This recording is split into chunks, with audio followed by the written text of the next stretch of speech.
नमस्कार दोस्तों, मैं कैलाश शर्मा एक बार फिर उपस्थित हूं आपके सामने कक्षा 6 रुचिरा भाग 1 का 10वां पाठ कृषिकाः कर्म वीराः लेकर। कृषिकाः अर्थात किसान, कर्म वीराः यानी बाधाओं में भी अपना कर्तव्य पालन करने वाला वीर यानी कर्मवीर किसान। तो आइए पढ़ते हैं पाठ कृषिकाः कर्म वीराः। पहला श्लोक है सूर्यस्तपतु मेघा वा वर्षन्तु विपुलं जलम् कृषिका कृषिको नित्यं शीतकालेऽपि कर्मठौ।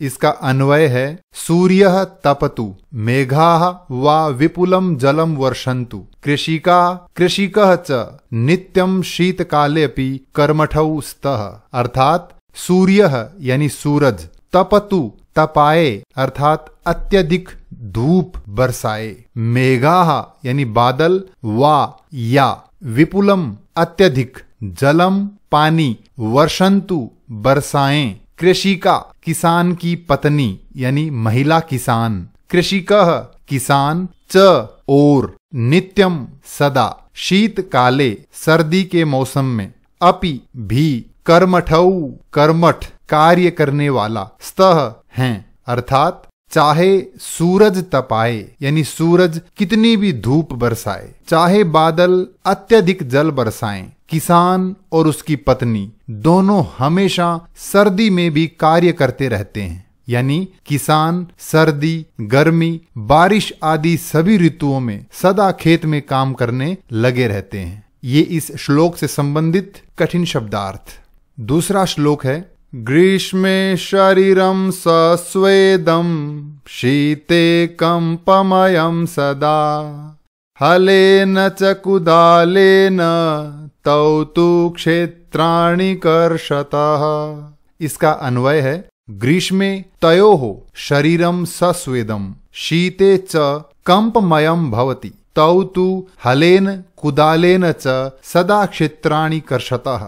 ग्रीष्मे यानी गर्मी के मौसम में, तयोः उन दोनों का, किनका, किसान और उसकी पत्नी का, शरीरम यानी शरीर, सस्वेदम पसीने से युक्त, शीते सर्दी के मौसम में, च यानी और, कंपमयम कंपन युक्त यानी कांपता हुआ, भवति होता है, तौ वे दोनों, कौन, किसान और उसकी पत्नी, तू तो, हलेन हल से, कुदालेन कुदाल से अर्थात फावड़े से, च और, सदा हमेशा, क्षेत्राणि खेत, कर्षतः जोतते रहते हैं। इसका हिंदी अर्थ है गर्मी में उनका यानी किसान दंपति का अर्थात किसान पति पत्नी का शरीर पसीने से युक्त यानी पसीने में लथपथ रहता है और सर्दी में ठंड से कांपता रहता है, फिर भी वे दोनों हल और कुदाल से सदा खेतों को जोतते रहते हैं। अर्थात किसान कठिन से कठिन स्थिति में भी अपने खेत में काम करता रहता है।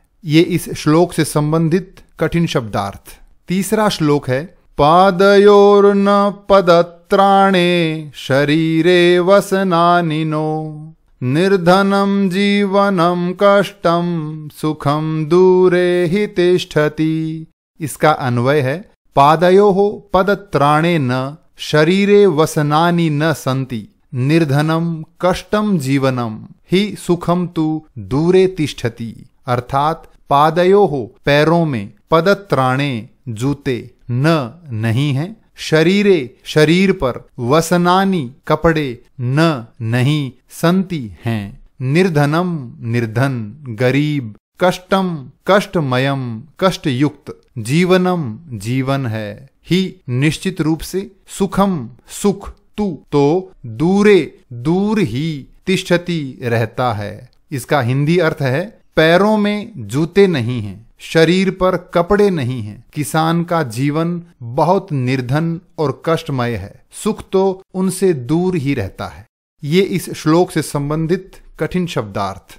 अगला श्लोक है गृहं जीर्णं न वर्षासु वृष्टिं वारयितुं क्षमं तथापि कर्म वीरत्वं कृषिकाणां न नश्यति। इसका अन्वय है कृषिकस्य जीर्णं गृहं वर्षासु वृष्टिं वारयितुं न क्षमं तथापि कृषिकाणाम कर्म वीरत्वम न नश्यति, अर्थात कृषकस्य, किसान का, जीर्णम गृहम, जीर्णम अर्थात पुराना, टूटा फूटा, जर्जर, गृहम यानी घर, वर्षासु वर्षाओं में यानी वर्षा ऋतु में, वृष्टिम बारिश को यानी वर्षा के पानी को, वारयितुम रोकने के लिए, न क्षमम समर्थ नहीं है, तथापि फिर भी, कृषिकाणाम किसानों का, कर्म वीरत्वम कर्म वीरत्व यानी कर्तव्य पालन की भावना, न नश्यति नष्ट नहीं होती है। इसका हिंदी अर्थ है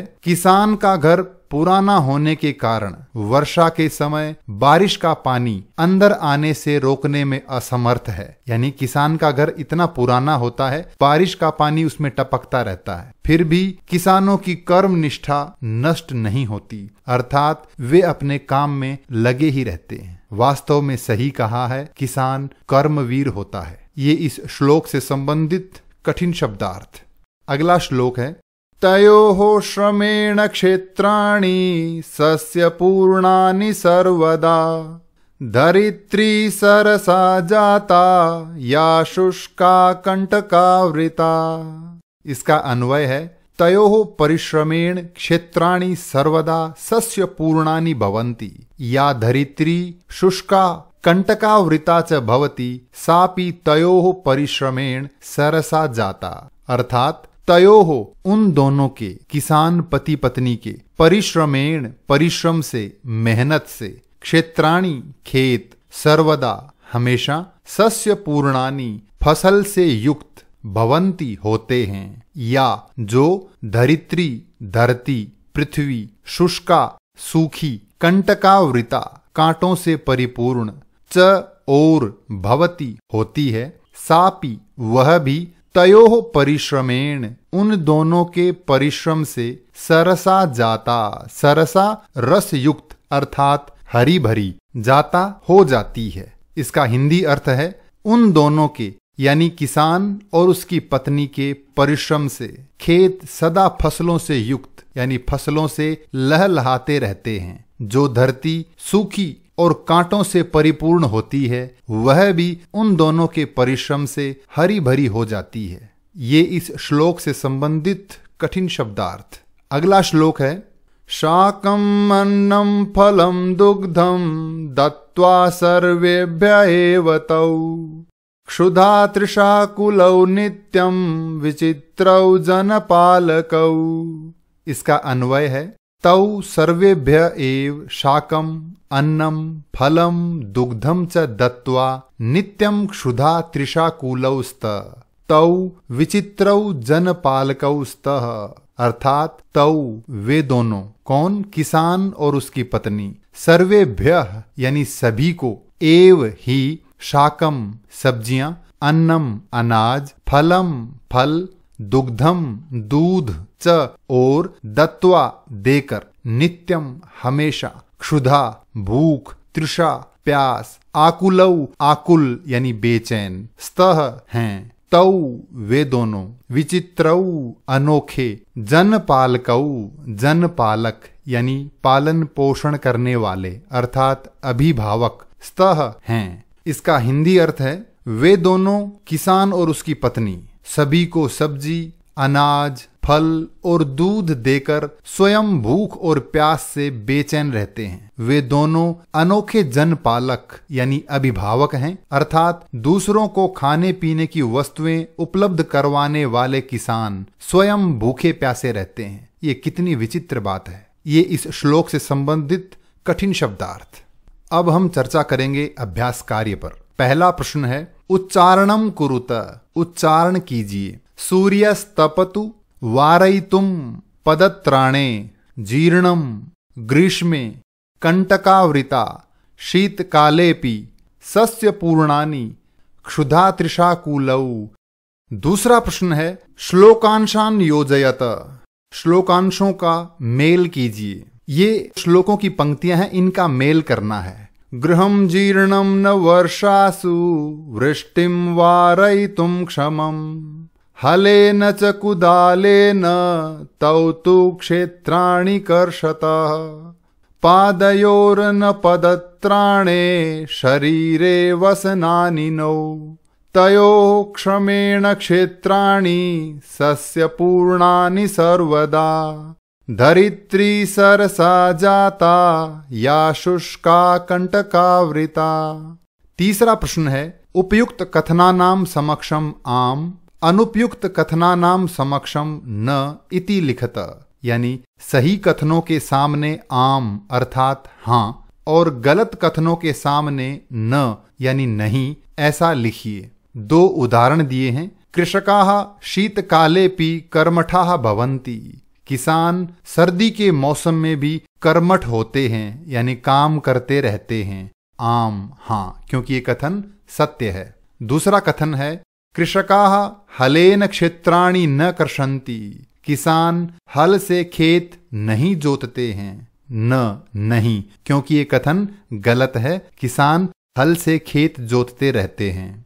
कृषकाः सर्वेभ्यः अन्नम यच्छन्ति, किसान सभी को अनाज देते हैं। आम हाँ। कृषकाणाम जीवनम कष्टप्रदम न भवति, किसानों का जीवन कष्टदायक नहीं होता। न नहीं, क्योंकि ये कथन गलत है। कृषकः क्षेत्राणि सस्य पूर्णानि करोति, किसान खेतों को फसलों से परिपूर्ण करता है। आम हाँ। शीते शरीरे कंपनम न भवति, सर्दी के मौसम में शरीर में कंपन नहीं होता। न नहीं, क्योंकि ये कथन गलत है। श्रमेण धरित्री सरसा भवति, परिश्रम से धरती हरी भरी होती है। आम हाँ।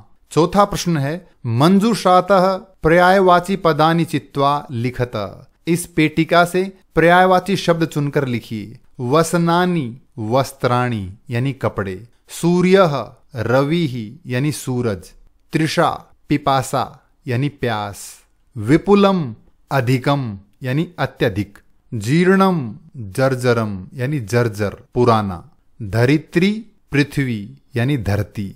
अगला प्रश्न है, मंजूषातः विलोम पदानि चित्वा लिखत, इस पेटिका से विलोम शब्द चुनकर लिखिए। सुखम दुखम, दूरे पार्श्वे, दूरे अर्थात दूर, पार्श्वे यानी समीप, निर्धनम धनिकम, क्षमम अक्षमम, ग्रीष्मे शीते, सरसा नीरसा।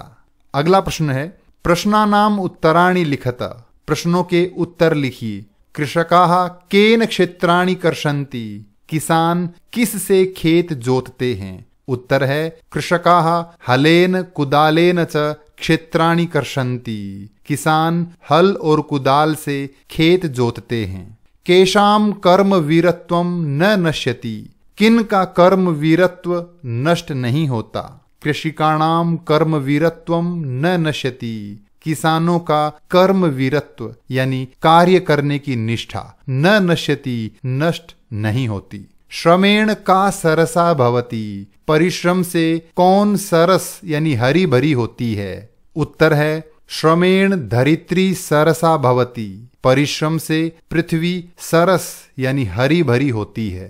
कृषकाः सर्वेभ्यः किम किम यच्छन्ति, किसान सभी को क्या क्या देते हैं। उत्तर है, कृषकाः सर्वेभ्यः शाकम अन्नम फलम दुग्धम च इति यच्छन्ति, अर्थात किसान सभी को सब्जी अनाज फल दूध आदि देते हैं। कृषकात् दूरे किम तिष्ठति, कौन किसान से दूर ही रहता है। उत्तर है, कृषकात् दूरे सुखम तिष्ठति, सुख किसान से दूर ही रहता है। ये था पाठ कृषिकाः कर्म वीराः। इस पाठ से संबंधित कोई भी प्रश्न हो तो कृपया कमेंट्स में लिखकर अवश्य पूछें। धन्यवाद।